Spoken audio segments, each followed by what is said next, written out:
As we noted, the U.S. Supreme Court ended its term today, laying down decisions that could have long-running implications for the nuts and bolts of our country's political processes.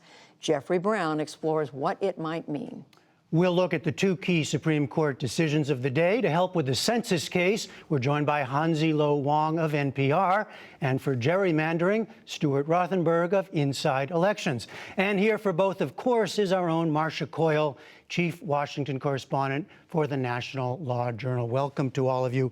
Hansi, let's start with the census case first. Remind us briefly what it is that the Trump administration said in calling for the citizenship question.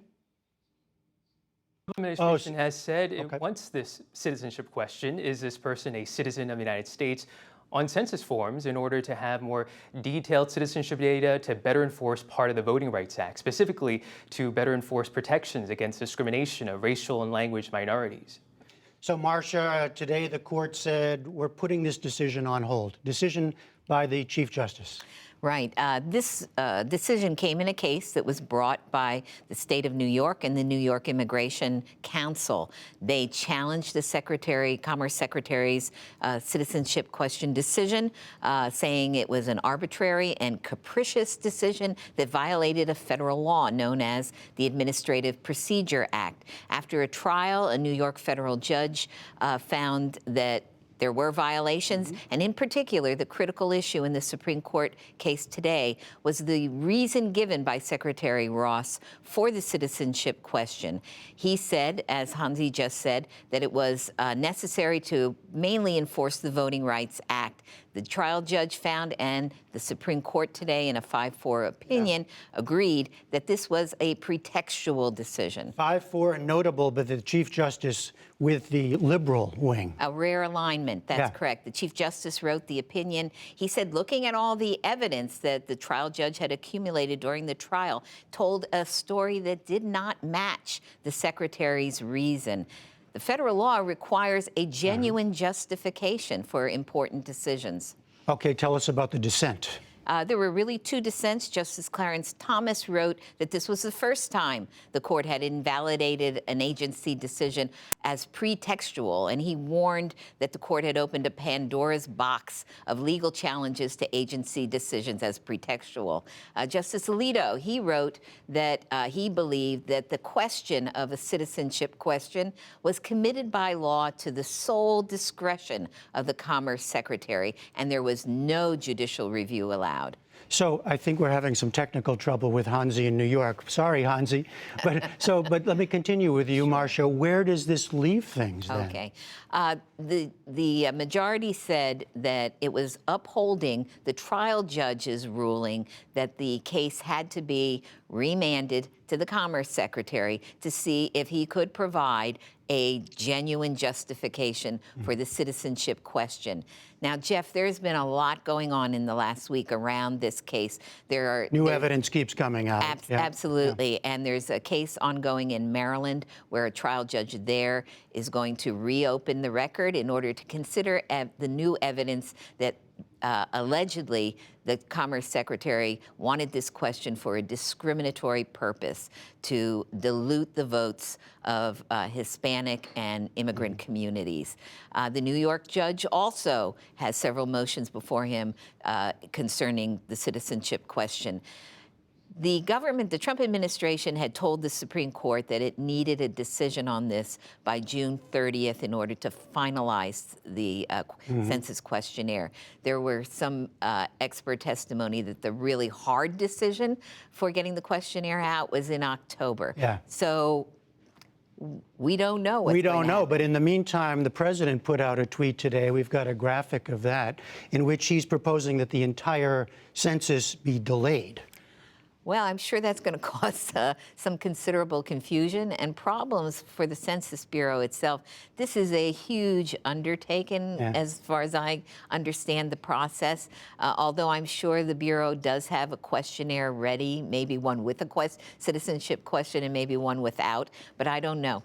Okay, let's move on to the gerrymandering case. And Stu, first, again, Set the scene for us. Remind us why these cases became so important. Well, gerrymandering, of course, has been an issue in the country going back to the beginning of the Republic. But more recently, with the new technologies, computers, the ability for partisans to draw lines, districts, where they know who lives in what house and on what street, they can create districts that really maximize their party's electoral prospects. And they do so in a way that the districts look bizarre. I mean, they look like three-legged giraffes playing a clarinet. Yeah.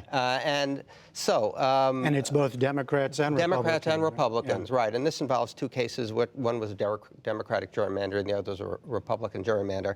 And many people have been concerned that the partisan nature of this drawing distorts what the voters actually believe. And also, maybe even more important, creates districts that are very partisan and very ideological and shortcuts the number of competitive districts that we have. So, Marcia, again, a 5-4 decision, again written by the chief, but with a conservative coalition this time. This time they were ideologically divided the way that they generally are. Yeah. This case the justices had really a Republican drafted redistricting map from North Carolina before them and a Democratic drafted redistricting map from Maryland before them. Both maps were challenged as violating the Equal Protection Act of the 14th Amendment as well as the First Amendment.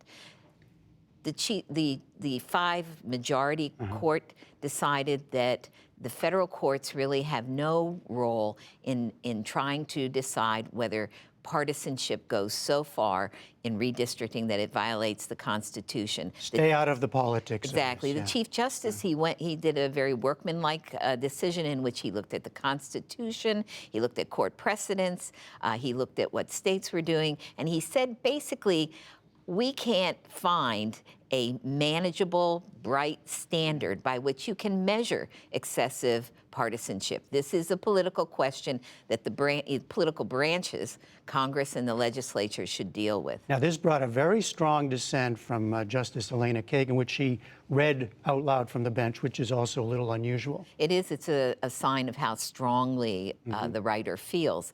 And it was an impassioned dissent in which Justice Kagan said that excessive partisanship in redistricting really debases our democratic process. Yeah, and very strong and emotional language. Yes, it was. And she said, why don't you just look at what the courts have been doing around the country? They're doing what we today, the Supreme Court, say can't do. And she pointed to how those courts that have faced these challenges have come up with ways to discern when there's too much partisanship to violate the Constitution. Well, that brings me back to Stu, because the chief also said the political system can work this out, right? So what are we seeing happening around the country? Well, some states already have nonpartisan or bipartisan commissions that draw the lines and allegedly taking it out of the hands of elected officials.